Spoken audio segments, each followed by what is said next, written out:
És més curta la cronologia. Suposi que el llarg pont que han fet al sud,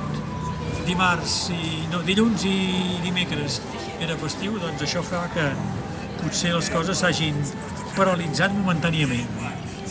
Divendres 3 de desembre el Ministeri Públic presenta el seu escrit de conclusions provisionals contra els membres independentistes de la mesa de Roger Torrent. El fiscal demana 1 any i 8 mesos d'inhabilitació i 30.000 euros de multa per desobediència greu al president Torrent, el vicepresident Josep Costa i l'exsecretari primer. Per la secretària tercera, Adriana Delgado, la Fiscalia vol una condemna de 16 mesos d'inhabilitació i 24.000 euros de multa. I a Gelida, a l'Alt Penedès, es fa la 170a concentració en solidaritat amb els represaliats amb la participació de Josep Rull. Dissabte 4 de desembre.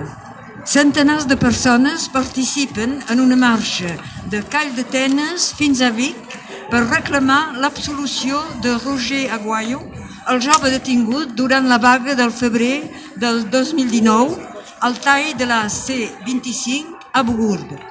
S'enfronta a una petició de 4 anys de presó. Un grup d'encaputxats retiren la bandera espanyola de la façana de l'Ajuntament de Vic i la crema en finalitzar l'acte.